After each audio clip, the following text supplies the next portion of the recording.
اور ایک ڈاکٹر ارشاد صاحب نے آپ کے سامنے پہلے یہ بات رکھی تھی، لیکن ہم نے سنی، ہمیں سمجھ نہ آئی۔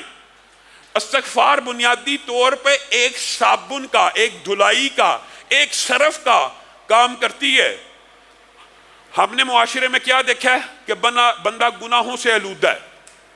جب بندہ گناہوں سے آلودہ ہو گیا، گویا اس کا جسم، بدن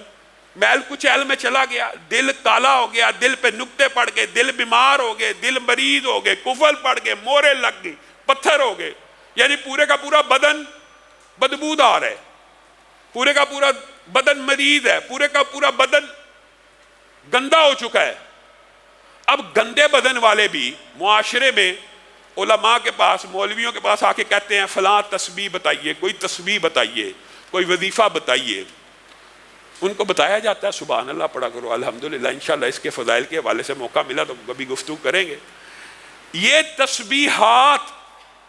کیا گناہوں سے لتھڑے ہوئے جسم کو، گناہوں سے آلودہ جسم کو اس طرح فائدہ پہنچا سکتی ہیں جو فائدہ گناہوں سے پاک جسم کو پہنچائیں گی؟ اس کی مثال محدثین نے یوں بیان کی ہے کہ یہ جو استغفار ہے یہ بنیادی طور پہ صابن اور صرف کا کردار ادا کرتا ہے۔ آپ کے کپڑے میل کچیل سے بھر جائیں، گندے غلیظ ہو جائیں، استغفار کرتے رہیں تو اللہ تعالیٰ یہ میل کچیل اس سے دور کر دے گا۔ اب ریکوائرڈ ہے، اب ان کپڑوں کو ریکوائرڈ ہے کہ یہ کپڑے میل کچیل سے پاک ہو گئے ہیں تو ان کے اوپر خوشبو بھی لگے، ان کے اوپر پرفیوم بھی چھڑکی جائے۔ وہ پرفیوم تسبیحات، تحلیلات، اللہ اکبر تکبیرات اور لا حول ولا قوت الا باللہ اور درود پاک وہ ہیں۔ اگر ایک بندہ کوشش کرے کہ میں صرف تسبیحات سے ہی اپنا کام چلا لوں تو اس طرح کام نہیں چل سکتا۔ عارضی طور پہ گندے کپڑے کے اوپر آپ جتنی مرضی پرفیوم چھڑک دیں تو وہ کتنی دیر بعد غائب ہو جائے گی، چند لمحوں کے بعد اس کا وہ اثر نہیں رہے گا۔ تو ابتدا اس سے کرنی چاہیے کہ میں نے کثرت کے ساتھ استغفر اللہ الذی لا الہ الا هو الحی القیوم واتوب الیہ یہ پڑھنا۔ اگر رسول اچھا یہ پڑھنے میں نا ٹائم بھی کوئی نہیں لگتا۔ آپ میں سے جس بندے کو یہ تجربہ اور عادت ہو جائے نا، لیکن نیت ہونی چاہیے۔ نیت وہی بات، امید بھی اللہ سے اور سوال بھی اللہ سے۔ استغفر اللہ استغفر اللہ استغفر اللہ آپ پڑھنا شروع کریں، آپ 1 منٹ کے اندر ایک تسبیح پڑھ سکتے ہیں، پوری کی پوری 100 مرتبہ پڑھ سکتے ہیں 1 منٹ میں۔ جب کسی کو کہا جاتا ہے 10 مرتبہ پڑھ لیا کرو، یعنی 10 تسبیحات نکال لیا کرو، ان کو لگتا ہے یہ بڑا لمبا وظیفہ۔ لیکن اگر آپ یہ کر کے دیکھیں گے، آزمائیں گے، تو پھر آپ کی زندگی کے اندر حالات بھی بدلنا شروع ہو جائیں گے۔ اور عبداللہ ابن عباس کی حدیث اور قرآن کی اس آیت کے مطابق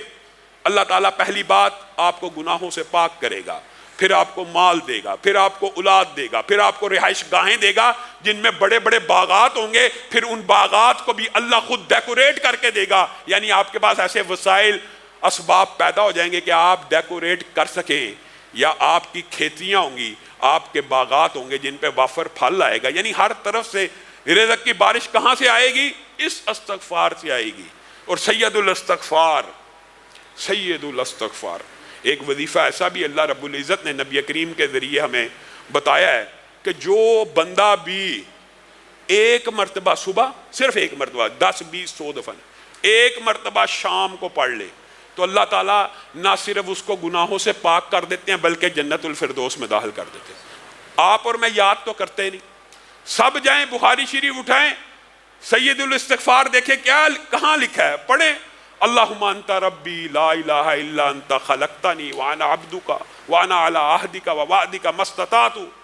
اعوذ بک من شر ما صنعت ابوء لک بنعمتک علی وابوء لک بذنبی فاغفر لی فإنہ لا یغفر الذنوب الا انت۔ یہ یاد کرنا مشکل نہیں ہے۔ بعض روایات میں لفظ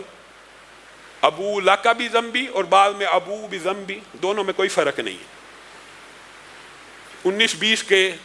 حرف کے فرق سے دونوں روایات موجود، آپ پڑھیں۔ یہ سید الاستغفار ہے، آپ اس کو صبح 1 دفعہ پڑھیں، 1 دفعہ شام پڑھیں، اپنی زندگی کا معمول بنائیں کہ ہم نے استغفر اللہ کی جو تسبیح ہے نیت کے ساتھ، ارادے کے ساتھ، گناہ نہ کرنے کے عزم کے ساتھ، ہمیشہ کے لیے چھوڑنے کی نیت کے ساتھ اس گناہ کے اوپر نادم ہو کے کرنا ہے، تو اللہ رب العزت یہ سارے کے ساری 6 کی 6 برکات آپ کے اوپر نازل کر دے گا۔ لیکن اگر آپ کی نیت میں گناہ چھوڑنا نہیں ہے، اس کے اوپر یہ ارادہ ہے کہ رمضان گزر جائے گا پھر وہ گناہ شروع کر دوں گا، یہ اللہ تعالیٰ کو مطلوب اور مقصود نہیں، ارادہ یہ ہو اللہ تعالیٰ قبر تک وہ گناہ نہیں کروں گا۔ اور میں آپ کو یہ بات بتلاؤں، یہ لوگ سمجھتے ہیں کہ یہ جو توبہ استغفار ہے یہ صرف گناہ گاروں کو کرنی چاہیے۔ آپ کے سامنے رسول اللہ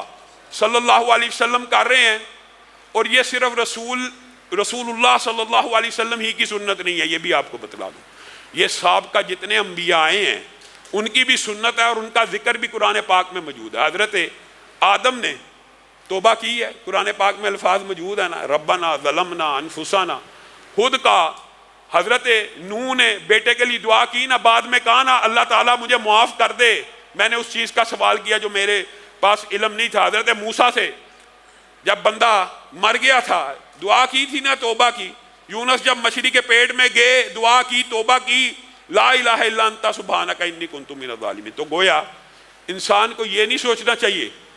کہ میرے گناہ کم ہیں، میرے گناہ زیادہ ہیں۔ ہر بندے کو توبہ کی ضرورت ہے۔ اللہ رب العزت کی بارگاہ میں آگے ہم بھی توبہ کرتے ہیں، اے اللہ ہم سب کے گناہوں کو معاف فرما، اے اللہ ظاہری گناہوں کو معاف فرما، اے اللہ باطنی گناہوں کو معاف فرما، اے اللہ ہر چھوٹی خطا کو معاف فرما، اے اللہ ہر بڑی خطا کو معاف فرما، اے اللہ آنکھوں کی خیانتوں کو معاف فرما، اے اللہ زبان کی لرزشوں کو معاف فرما، اے اللہ سر سے پاؤں تک ہر گناہ کو معاف فرما، اے اللہ جتنے گناہ کیے ہیں سب کو معاف فرما، یا اللہ پیدائش سے لے کے آج تک جتنے گناہ ہیں نافرمانیوں کے وہ بھی معاف فرما، یا اللہ جن کی حق تلفی کی ہے وہ بھی معاف فرما، یا اللہ جن کے حق دینے والے ہیں ان کے حق دینے کی توفیق عنایت فرما، یا اللہ جنہوں نے ہمارے حق دینے ہیں ان کو بھی ادا کرنے کی توفیق عنایت فرما، یا اللہ ہم سب کے گناہوں کو معاف فرما، یا اللہ ایک ایک پائی اتارنے کی توفیق نصیب فرما، یا اللہ جو مشکلات کا بائی شکار ہیں ہر روز کہتے ہیں دعا کریں، یا اللہ ان کی مشکلات کو دور فرما، یا اللہ ان کی مشکلات کو دور فرما، یا اللہ جن کے پیسے پھنسے میں ان کے پیسوں کو، یا اللہ ان کے پیسوں کو ادا کروا، یا اللہ ان کے پیسوں کو واپس لٹا، یا اللہ جتنے لوگ پریشان ہیں یا اللہ ان کی پریشانیوں کو دور فرما، یا اللہ ہم سب کو رزق حلال فراہ نصیب فرما، یا اللہ ہم سب کو رزق حلال فراہ نصیب فرما، یا اللہ آپ سے التجا ہے یہ استغفار کا درس پڑا، یا اللہ سر سے لے کے پاؤں کے ناخن تک جسم کے جتنے اعضاء نے جو گناہ کیے ہیں یا اللہ سارے ہی معاف فرما، یا اللہ اس نیت پہ توبہ کرتے ہیں آج کے بعد گناہ نہیں کریں گے، یا اللہ سارے ہی معاف فرما، یا اللہ اس نیت پہ توبہ کر رہے ہیں یا اللہ کے اقرار بھی کرتے ہیں یا اللہ اپنی جانوں پہ ظلم کر بیٹھے ہیں، یا اللہ جہالت سے ظلم کر بیٹھے ہیں، یا اللہ غفلت سے ظلم کر بیٹھے ہیں، یا اللہ شیطان لعین کے شر کا شکار ہو کے گناہ کر بیٹھے ہیں، یا اللہ معاف فرما، یا اللہ ہمارے جسموں کو گناہوں سے پاک فرما، یا اللہ چھوٹا بڑا ہر گناہ معاف فرما۔ سبحان ربک رب العزت عما یصفون وسلام علی المرسلین۔